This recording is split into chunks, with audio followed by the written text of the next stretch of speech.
íntegramente la responsabilidad personal, ética, social, jurídica, política e histórica por las decisiones del gobierno en relación con los sucesos del año pasado.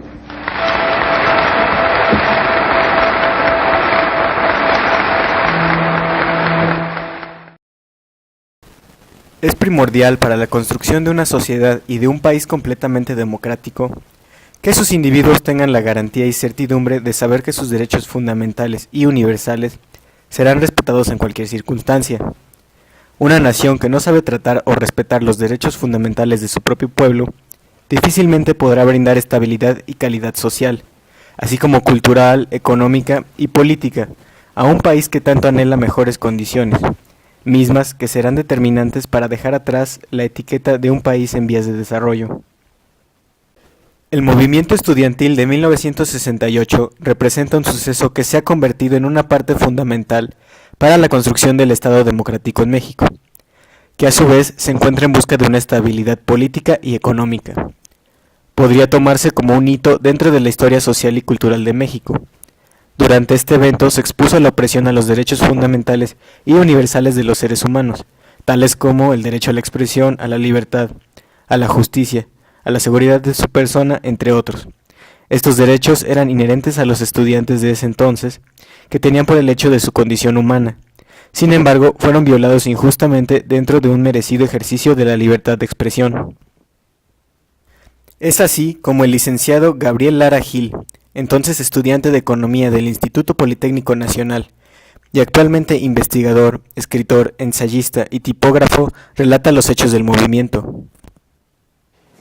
Y en lo político y social podemos ver que el país no tenía libertades, estaba en el poder un partido que nació en 1920 y tantos, y todavía en el 68 se conservaba en el poder, y estamos hablando de que tenía, como dicen actualmente, carro completo, ¿no? Había por ahí tal vez algún diputado de oposición, ¿no?, del PAN, del Partido Popular Socialista, y no más.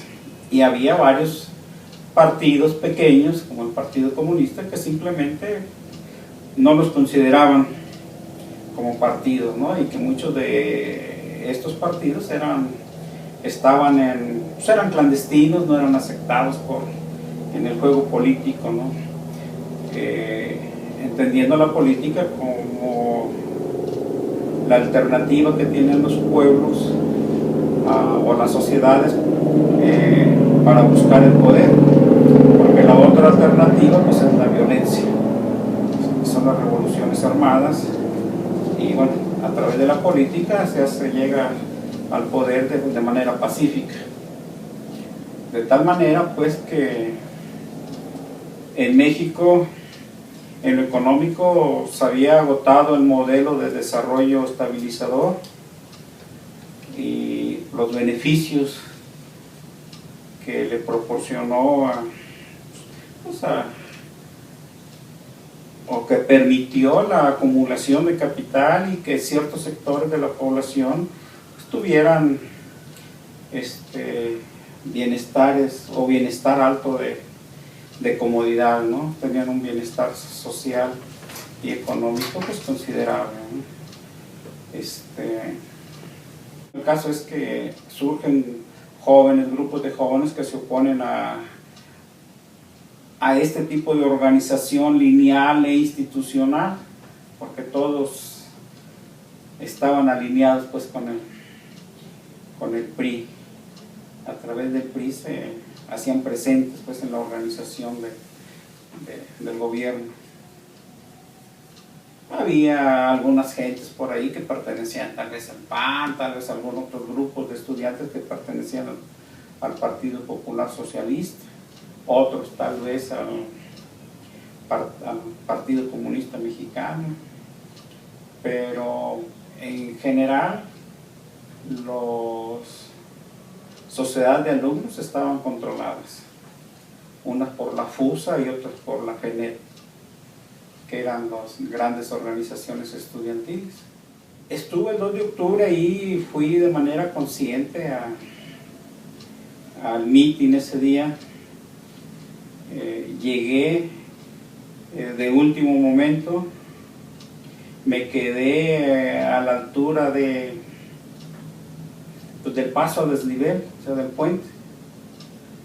Y bueno, pues, vi que había algunos policías, granaderos, pero estábamos habituados a ellos porque estaban enfrente, tenían tomada la vocacional número 7. Y bueno, y vimos otros, ¿no? De tal manera que yo ni siquiera fui a buscar a mis compañeros de escuela, que éramos, bueno, que siempre nos agrupábamos por escuela. Esa vez me quedé ahí, de tal manera que cuando empiezan los eventos, el evento de represión, pues yo pude salir, ¿sí? ¿Cómo le hice? ¿Cómo llegué prácticamente a la calle de Donceles? No sé, pero yo logré salir de ahí. No me tocó me tocó escuchar balazos, ver personas que caían, otros que corríamos, que gritábamos, y bueno, pero hasta ahí. No me tocó ver más porque logré salir en ese momento.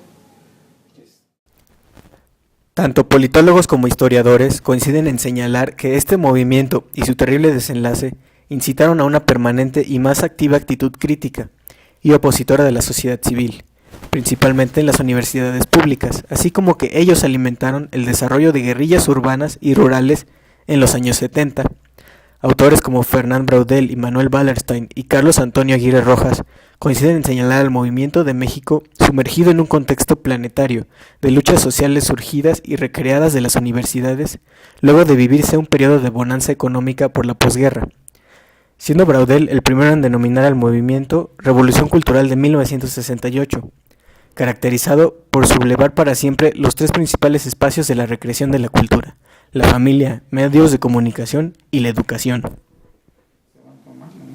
Hay una mayor participación, como dije, en la cosa pública. Se está consciente, sobre todo en la ciudad, en algunas ciudades, no nada más en el distrito, en que hay fuerzas que se oponen al desarrollo, al desarrollo ideológico, a la tolerancia, a una mayor igualdad y una menor inequidad. Se lucha por derechos humanos, y que en realidad se ha avanzado, ¿no? Aunque pareciera que hay retrocesos, aunque se está en una coyuntura pues en que los jóvenes pues los atrae a ciertos sectores de la sociedad, ¿no? En un país todavía con muchos jóvenes como el nuestro, que ante la falta de oportunidades pues se les ofrecen otras opciones y que pueden caer en ellas, ¿no? Las opciones de la violencia, de delinquir. Pero bueno, vivimos en un sistema capitalista en el que pues, las reglas del juego son esas, ¿no? Esta condición del gobierno mexicano, los acontecimientos internacionales y el abuso de poder de las autoridades desencadenó el movimiento estudiantil de 1968. A través de una serie de protestas e intentos de negociación con el gobierno y difusión de la información verídica, el movimiento se hizo tan grande que obligó al Estado a tomar acciones militares para reprimir a los principales líderes, teniendo como desenlace la matanza de Tlatelolco. Sin embargo, este movimiento dejaría una huella permanente en el pensamiento de jóvenes y adultos mexicanos. En palabras del autor Raúl Gómez Miguel, el movimiento estudiantil mexicano de 1968 se ha desligado de la realidad objetiva para comenzar el tránsito hacia la leyenda y el mito. La Plaza de las Tres Culturas es un altar a la muerte de un sueño, otro como tantos que el pueblo ha perdido. No es con oraciones ni con largas disertaciones eruditas como la libertad y la justicia se construyen. Es pertinente inventarlas con acciones, El 68, insisto, es la cumbre de un proceso interrumpido, del cual, en cruel ironía, sobrevive la estampa y no la gestión.